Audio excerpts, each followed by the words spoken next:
Welcome बच्चों। आज की वर्कशीट नंबर 9।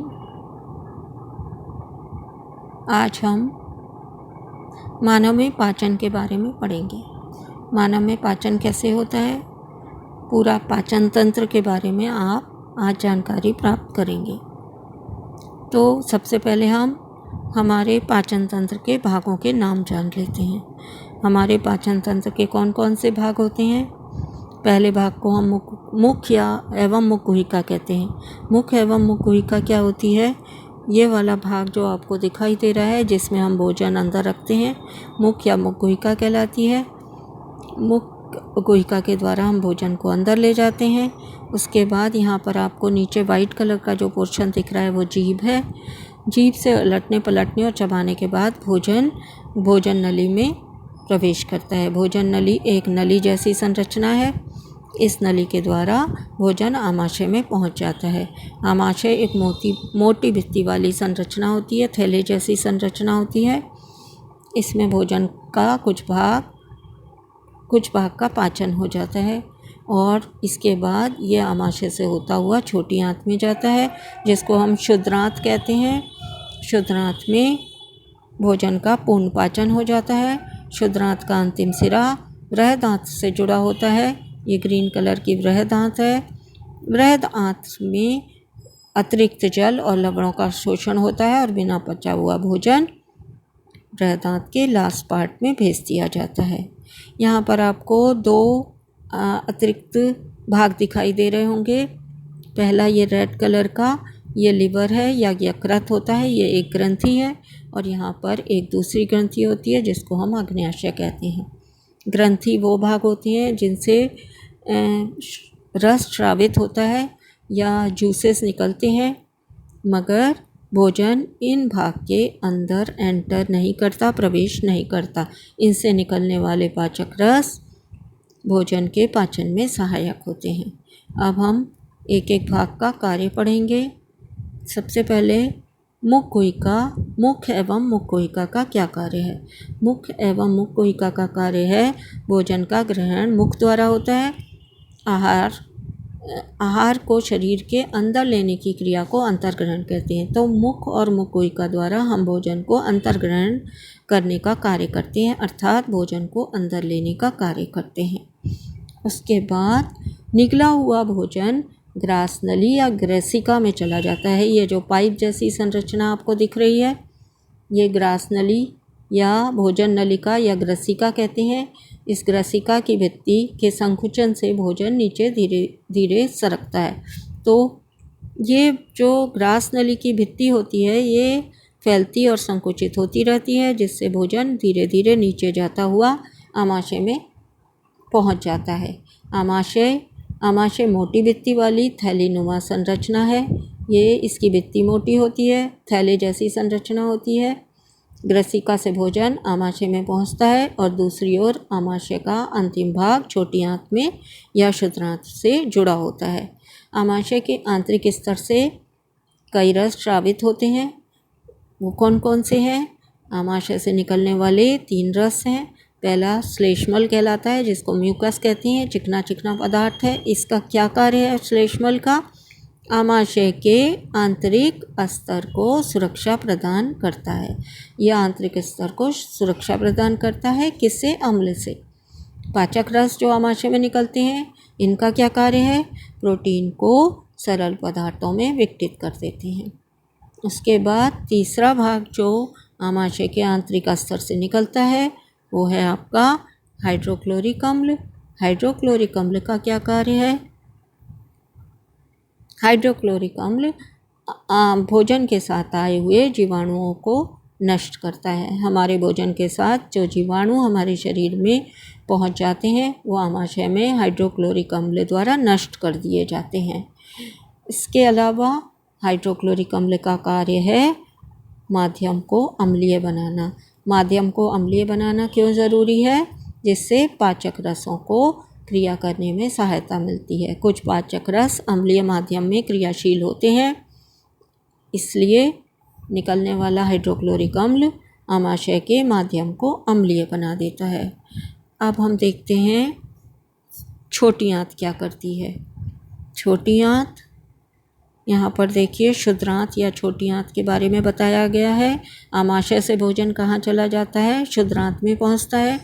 ये अत्यधिक कुंडलित होती है, एकदम कॉइल्ड संरचना है और इसकी लंबाई लगभग 7.5 मीटर होती है।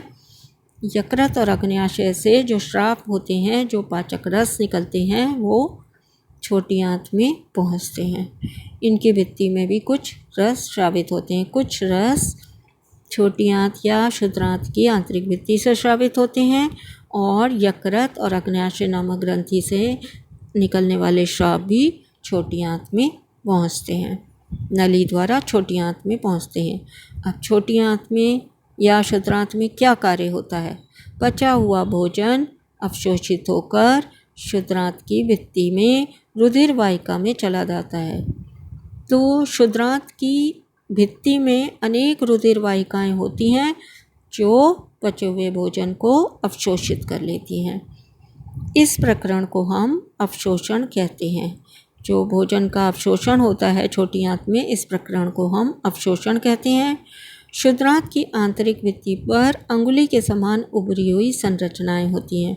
इसकी आंतरिक भित्ति से उंगली के समान प्रवर्ध निकलते हैं, जिनको हम दीर्घरोम या रसांकुर कहते हैं। इनका क्या कार्य है?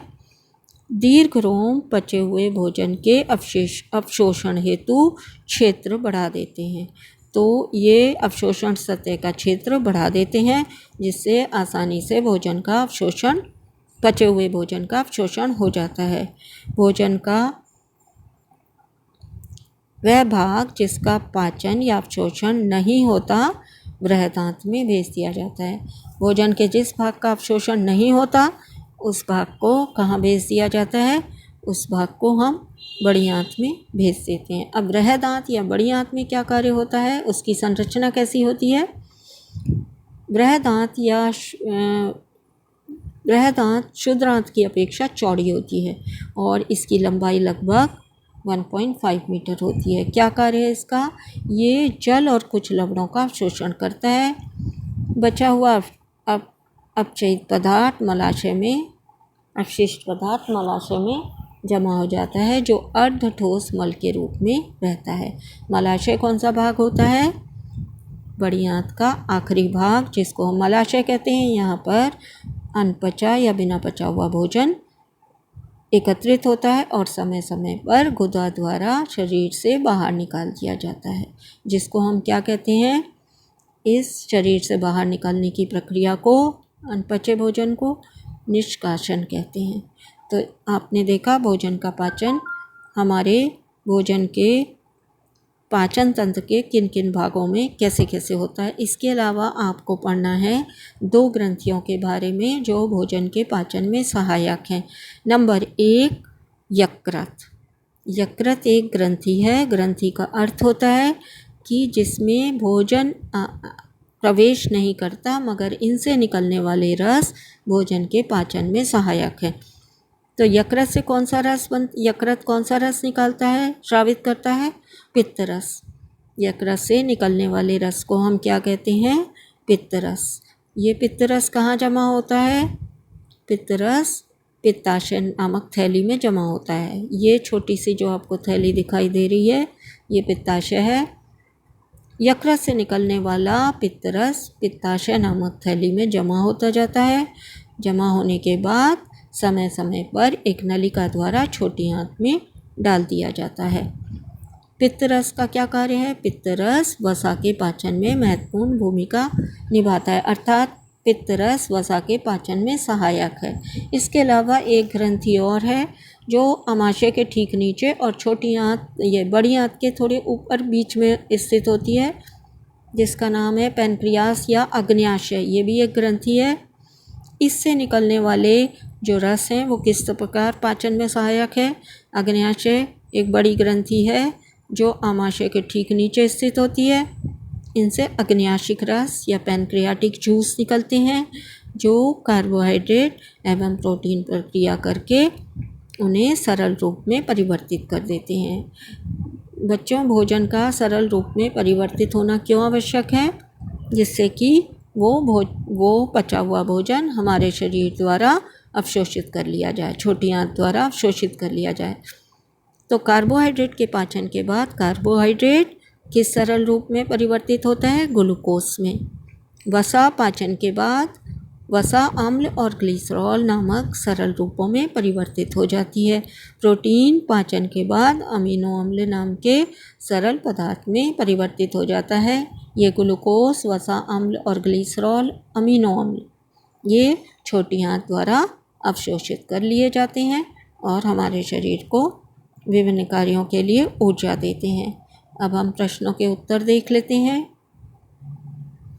यहाँ पर आपसे पूछा गया है यकृत का क्या कार्य है। यकृत एक ग्रंथि है जो शरीर की सबसे बड़ी ग्रंथि है। क्या कार्य है इसका?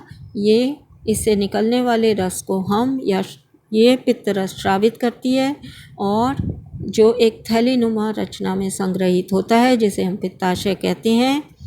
पित्ताशय वसा के पाचन में महत्वपूर्ण भूमिका निभाता है। तो ये आपका यकृत का कार्य लिखा हुआ है। नेक्स्ट क्वेश्चन है आपका, पाचन तंत्र के कौन से भाग द्वारा ये क्रियाएं संपादित होती हैं? कौन सी क्रियाएं? जीवाणु को नष्ट करना। तो जीवाणु को नष्ट करना कहाँ पर होता है? ये आमाशय में होता है। हाइड्रोक्लोरिक अम्ल द्वारा आए हुए जीवाणुओं को नष्ट करता है। भोजन का संपूर्ण पाचन क्षुद्रांत्र में होता है। क्षुद्रांत्र। ये दोनों क्रियाएं इन भागों में संपादित होती हैं। नेक्स्ट क्वेश्चन है आपका, दीर्घरोम अथवा रसांकुर किन्हें कहते हैं? यहाँ पर आपको दीर्घरोम के बारे में बताया गया है। छोटी आंत या क्षुद्रांत की आंतरिक भित्ति पर उंगली के समान उभरी हुई संरचनाएं होती हैं जिन्हें दीर्घरोम या रसांकुर कहते हैं।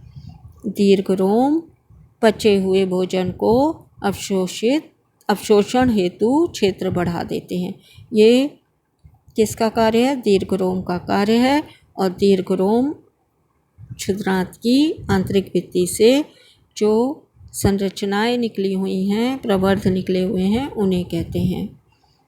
ये कुछ इस प्रकार की होती हैं। ये आंतरिक भित्ति है, उंगली के समान इस तरह प्रवर्ध निकले रहते हैं। इन्हें हम कहते हैं दीर्घरोम।